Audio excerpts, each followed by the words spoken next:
आदाब नाज़रीन, INN की खबरों में आपका इस्तकबाल है। मैं हूं शौकत अली सूफ़ी। आइए नज़र डालते हैं अब तक की कुछ अहम खबरों पर।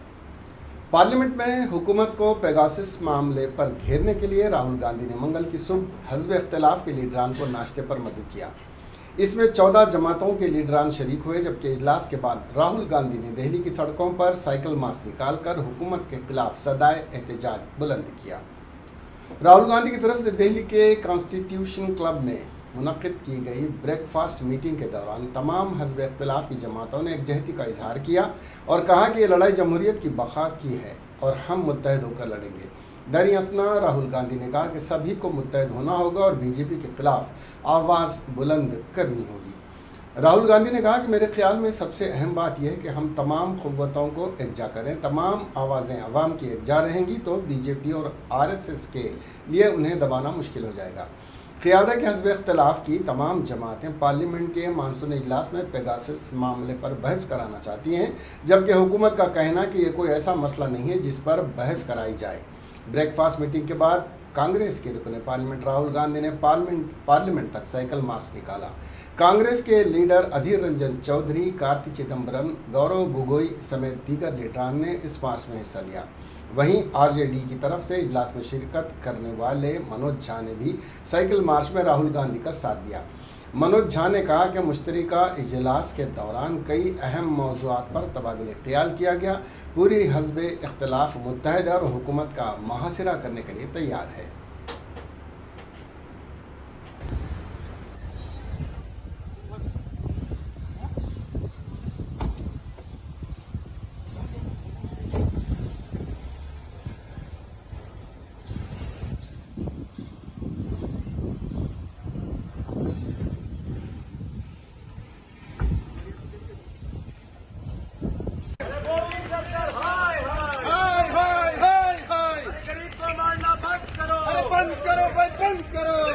आगे बढ़ रहे हैं। कोशिश है इस तानाशाह सरकार को जगाने की।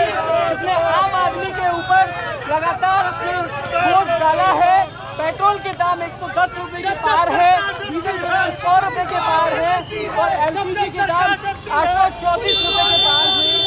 इसके बावजूद ये तानाशाह सरकार जनता की आवाज सुनने की जगह जनता की आवाज को दबाने की कोशिश कर रही है। लेकिन राहुल गांधी जी ने इस लड़ाई का ऐलान कर दिया है। आम आदमी की लड़ाई वो लगातार लड़ रहे हैं। आप देख सकते हैं दिल्ली पुलिस ने बैरिकेडिंग की है। तेलंगाना के करीमनगर शहर में एक पेट्रोल पंप पर पेट्रोल डलवाने पर पेट्रोल से ज़्यादा पानी आ रहा है, जिस पर गाड़ी वालों ने पेट्रोल पंप पर शदीद एहतजाज किया। बताया गया है कि करीमनगर रूरल मंडल के बोमकाल राजीव रोड से मुल्हिका HP पेट्रोल पंप में पेट्रोल के बजाय पानी डाला जा रहा है। पीर की सुबह दो गाड़ियों के मालिकान ने इस पेट्रोल पंप पर पेट्रोल डलवाने गए थे। कुछ देर बाद उनकी गाड़ी रुक गई। जब मैकेनिक को दिखाया गया, उसने बताया कि पेट्रोल के साथ पानी मिला है, जिसकी वजह से गाड़ी रुक गई है। तो मोटरसाइकिल के मालिकान ने पेट्रोल पंप पहुंचकर अमले से बहस की। इस दौरान दूसरे मोटरसाइकिल जो वहां पहुंचे थे, अमले के खिलाफ एहतजाज किया। इत्तला मिलने के बाद दिल्ली पुलिस वहां पहुंची और मसला हल किया। पेट्रोल पंप के जिम्मेदारों ने बताया कि मसला तेल कंपनियों की तरफ से पेट्रोल में 10% से ज़्यादा एथेनॉल शामिल करने की वजह से हो रहा है।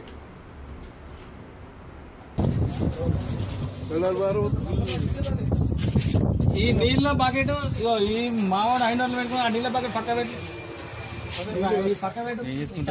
ప్రూఫ్ కర్ నువ్వు బాంకో మేనేర్ ఎందుకే ఇట్లా మోసం చేస్తారు పబ్లిక్ మోసం మండి ఏం బండి మొత్తం 2 సంవత్సరాలు తిడుతున్నా నేను ఓనరే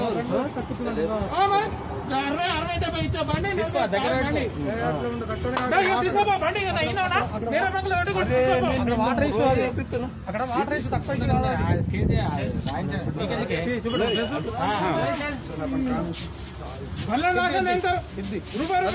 వాటర్ ఇది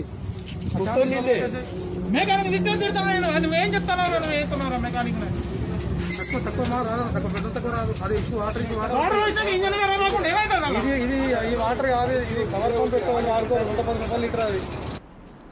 रियासत के सरकारी महकमेजात में मखलूआ जायदादों पर तकर्रुरात का मुतालबा करते हुए PDSU स्टूडेंट ऑर्गेनाइजेशन के कारकुनों ने वजीर अफजाइश और मवेशियान T श्रीनिवास यादव की क़यामगाह पर धरना देते हुए हुकूमत के खिलाफ नारेबाजी की।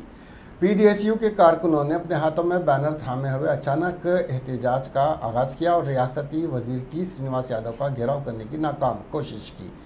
पुलिस ने एहतजाजियों को हिरासत में लेते हुए महंकाली पुलिस स्टेशन रवाना कर दिया।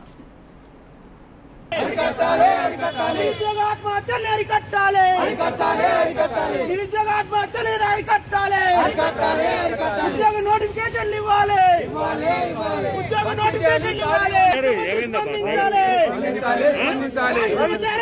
శ్రీనివాస్ యాదవ్ గారు రాజీనామా చేయాలి, రాజీనామా చేయాలి, తలసాని శ్రీనివాస్ యాదవ్ గారు రాజీనామా చేయాలి।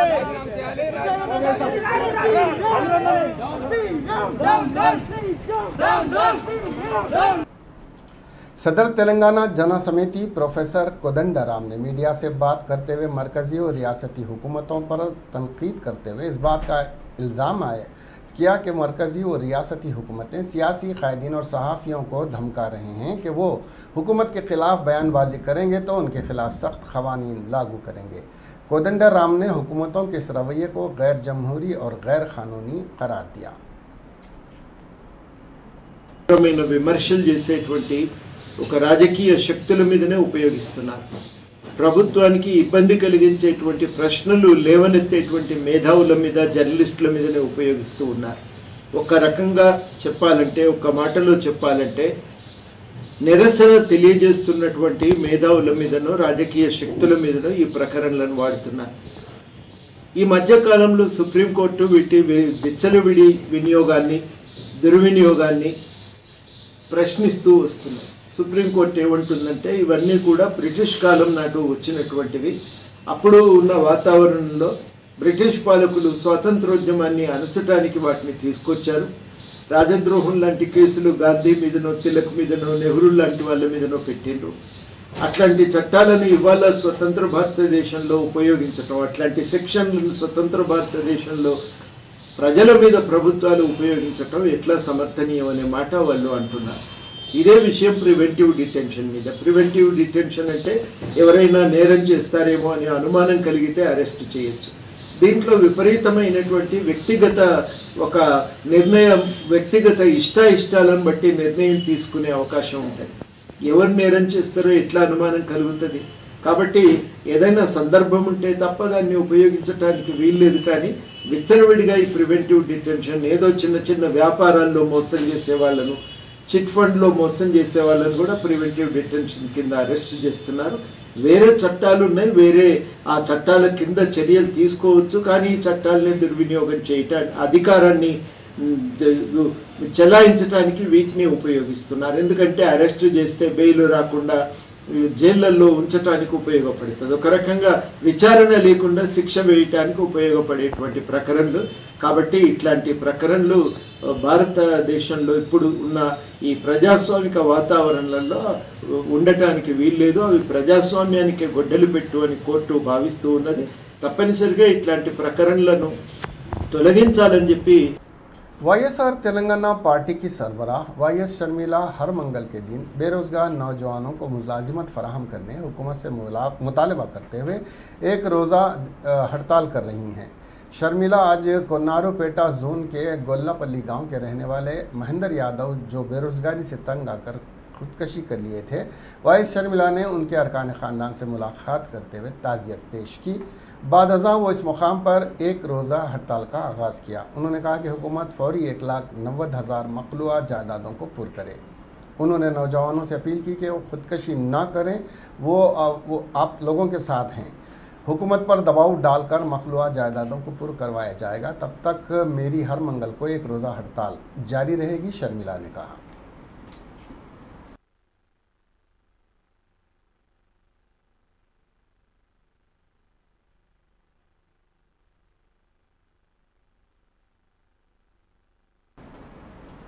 सुप्रिंटेंडेंट गांधी हॉस्पिटल डॉक्टर राजा राव ने बताया कि आज से गांधी हॉस्पिटल में नॉन कोविड मरीजों के इलाज का आज सुबह से आगाज़ हो गया है। उन्होंने बताया कि गांधी हॉस्पिटल के तमाम ब्लॉक्स में नॉन कोविड मरीजों के इलाज की सहूलत का दोबारा आगाज़ किया गया है और कोरोना के रहनुमायाना खतूत पर सख्ती के साथ अमल किया जाएगा।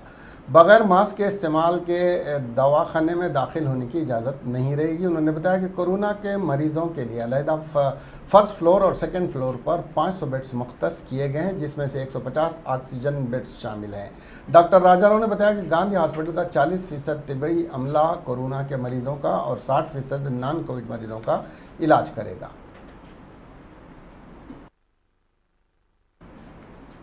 इसके साथ ही ये खबरनामा यहीं ख़त्म हुआ। अब हमें दीजिए इजाज़त और देखते रहिए INN चैनल। खुदा हाफिज़।